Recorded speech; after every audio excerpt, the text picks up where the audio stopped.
You're welcome to the Gavel. I'm Linda Akibi. Nigeria has been battling a wave of terrorist attacks on its citizens, particularly in Kaduna State.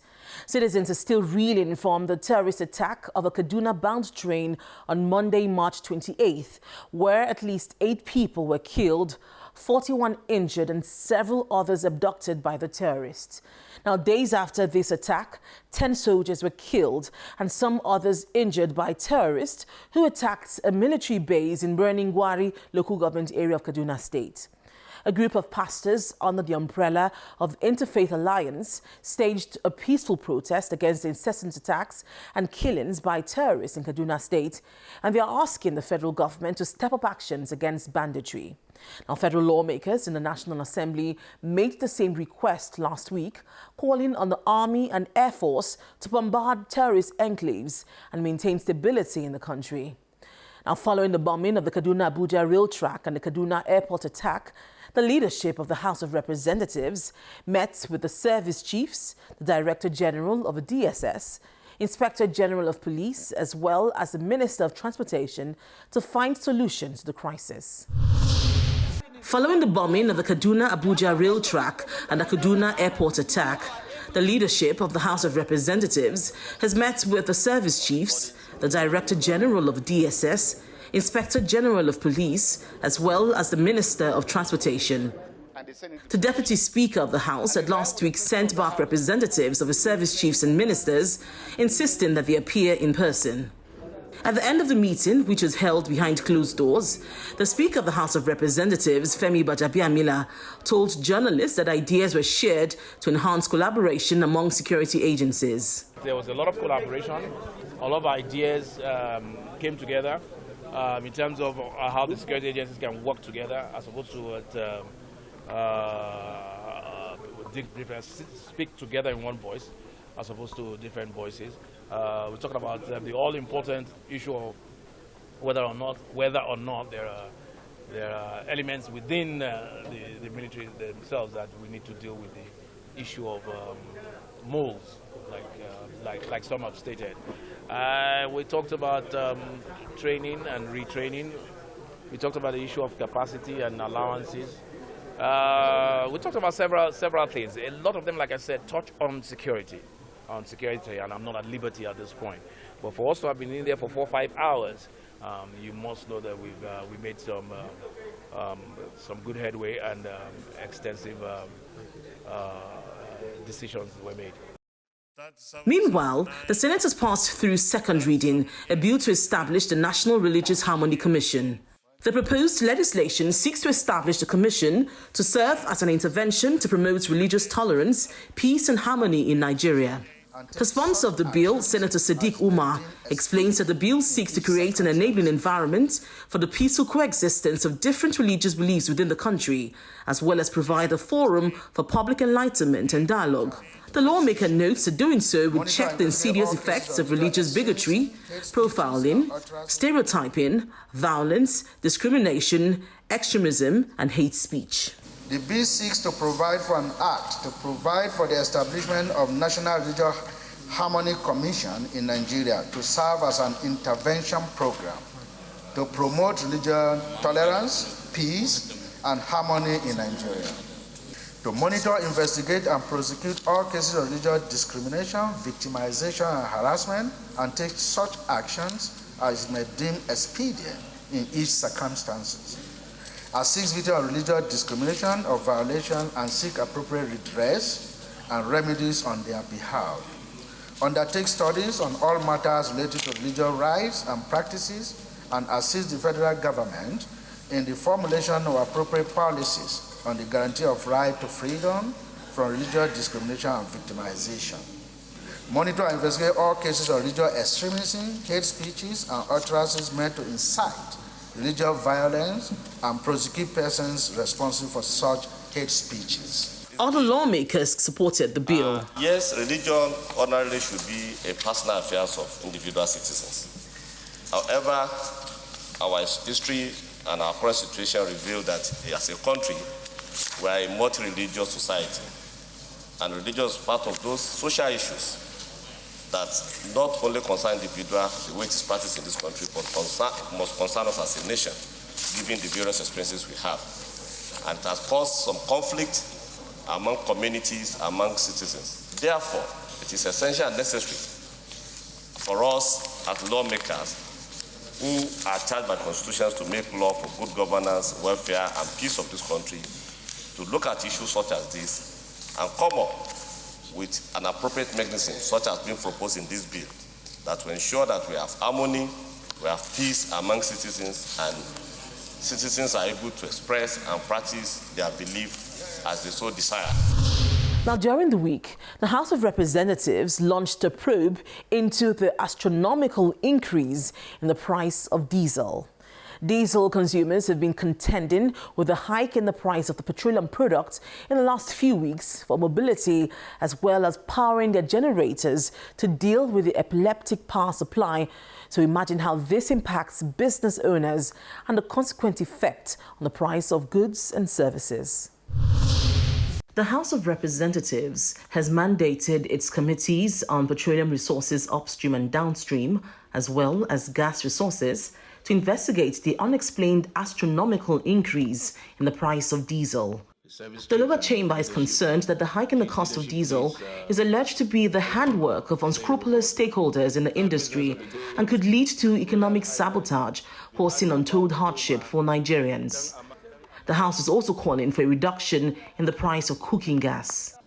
Concerned that diesel was deregulated in 2009 with an initial price of 100 naira per litre, and between 2009 to date, Nigerians have witnessed a rising percentage increase in the price of the product. Also concerned that the hike in the cost of diesel is alleged to be the handiwork of unscrupulous stakeholders in the industry and is tantamount to economic sabotage, causing untold hardships on Nigerians as it will result in an increase in prices of food as well as other goods and services. Worried that the possible inflationary pressure envisaged from the rise in the cost of diesel could reduce consumers' disposable income, thus making it impossible for average Nigerians to meet their basic needs. Cognizant that if the ugly trend of the increasing price of diesel is not checked, the multiplier effect will spell doom for Nigeria's economy. The House is hereby invited to resolve to 1.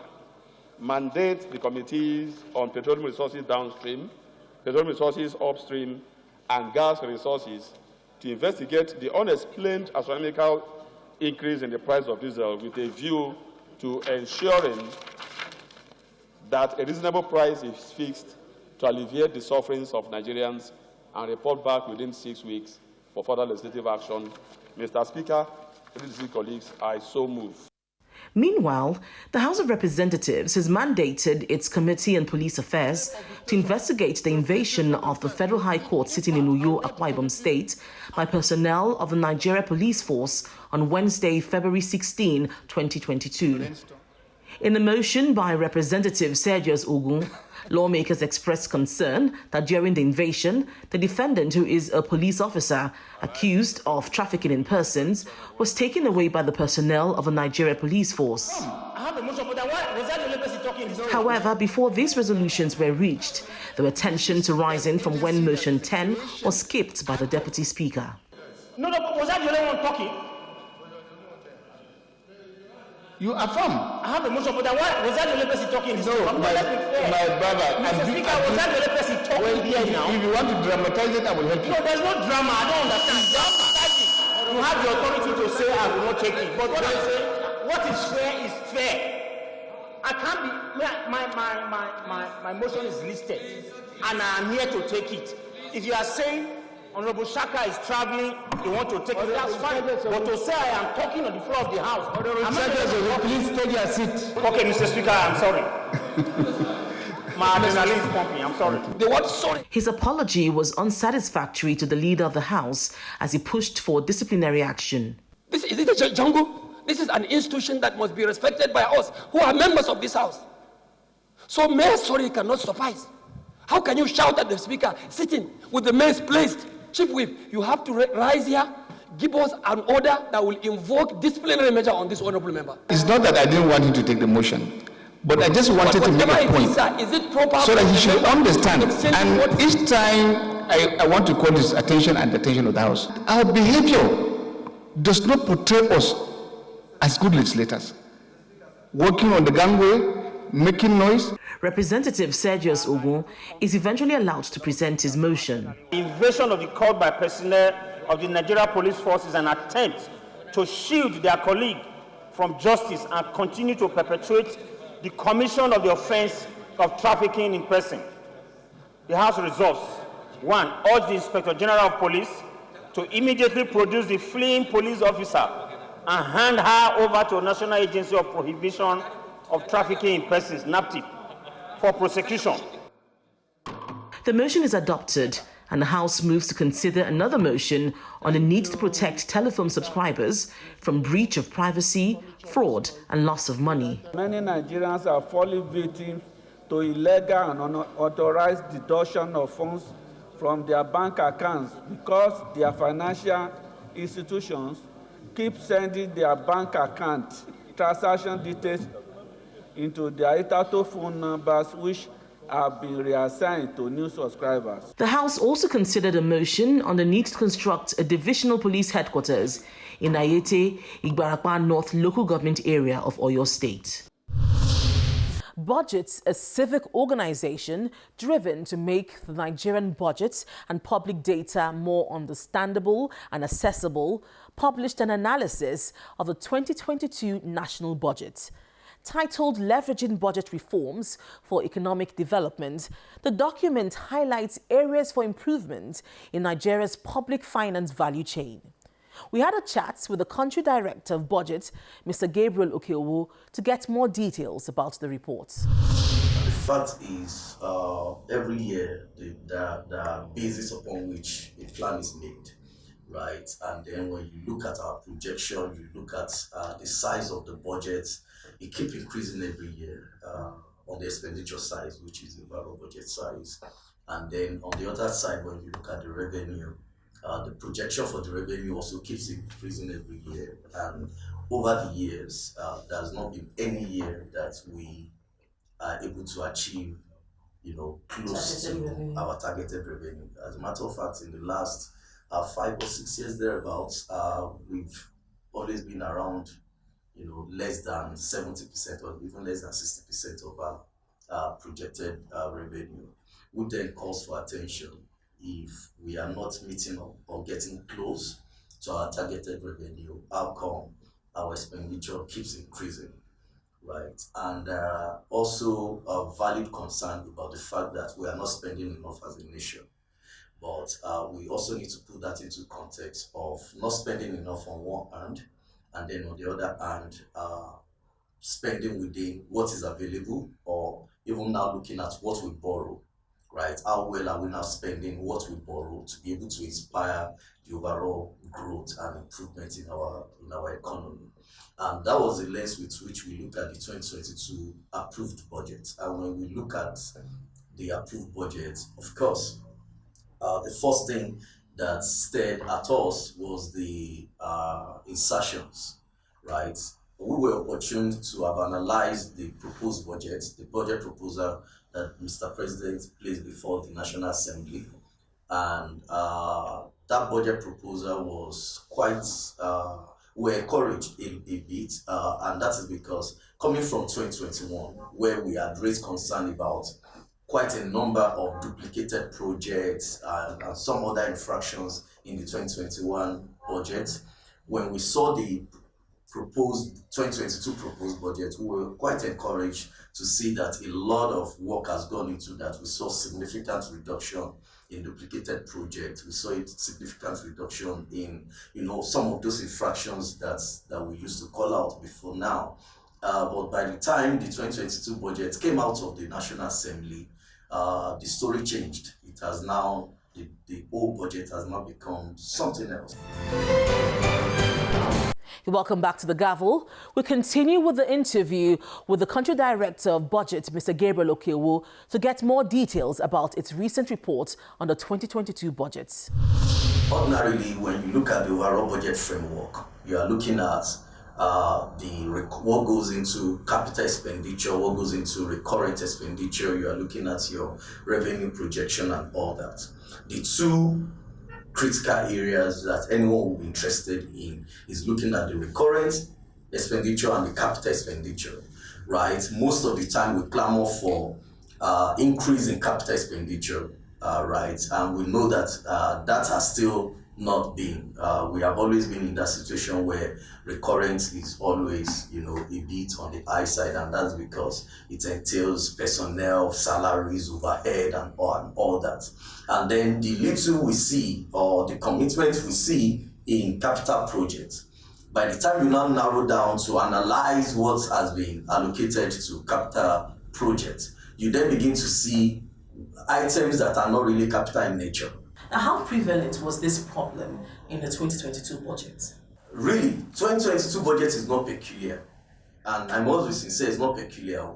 However, why it looks as though we are calling attention to it more this time around is for us to see just if we will be able to see a change, and also to establish the fact that 2022 is a pre-election year in Nigeria. And trend over the years is that in a pre-election year in Nigeria, there are always instances when there are different sort of ambiguity around our spendings and around project and budget lines. For reasons that, I won't want to be... that's why. Yes. The why for a layman, right, would be, it's a pre-election year, and average politicians want to do whatever they can to see how they can amass some wealth to their side to be able to fund their coming back to the office. And anyone can come and say if we can prove that. And if we want to go the lane of if we can prove that, we can then begin to go into some line items and see what is the credibility of this line item, where you begin to see an institute there is a College of Dental and Therapeutic Institute, something like that, that is based in Enugu State, that is that has an allocation, budgetary allocation, to construct a school in Ikirun, Osun State, a dental college of dental school, in the 2022 budget. In Enugu State, in the 2022 budget, has an allocation to construct a school in Ikirun, Osun State. Now, you want to ask yourself, what is the credibility of that line item? We also observed that there were incidences of duplicated projects in the 2022 budget, and it was also noted in your report. So how prevalent was this problem? Duplicated project is not also peculiar to 2022 budget. It has always been there, right? And I did mention that why we are calling it out again this time around is because as at the proposed budget, when we analyze the proposed budget that the president gave to presented to the National Assembly, duplicated project was quite minimal. And when we say duplicated project, what are we looking at? Every budget line has a unique code that we call the ELGP code, right? That code is meant to be unique for every budget line, for every project, for every item, right? So when we say duplicated project, what do we say? We are saying in our analysis, there are several line items. You see several line items that have the same code. Now, when they have the same code, there is a problem, because by design, it is not meant to be. Each line, each activity is meant to have its own unique code. So when we see different activities, different budget line, maintaining the same code, it is a problem. That is a duplicated project. In some other cases, you can see different codes, but exactly the same description. Exactly the same description. So you see an agency, let's say Rural Electrification Agency, having a budget line to install solar lights in Ikirun local government, for example. And then you come to another agency, say Ministry of Agriculture, having the same description, also to supply solar lights in the same local government, and then you want to highlight that, and because those are concerns, those are lines that are duplicated and requires attention. What does Budget hope to gain by releasing this report? The essence of preparing this report is to bring the issue out there and put it at the doorsteps of stakeholders that we believe can bring about reforms, right? We have also made effort to meet with the authorities of the National Assembly. That has not materialized yet, but we have met with some other persons in the executive arm of government. We are even now thinking to take also our advocacy to judiciary, because over the years, we realize that we have left out judiciary out of issues around budgets and plans. And we are seeing a need for the judiciary to come into play, especially when it comes to the conversation around to what extent can the National Assembly go in reviewing the budget? To what extent can they insert, deduct, add, right? Judiciary may need to come in to interpret that constitutional clause, right? And be able to help in that way.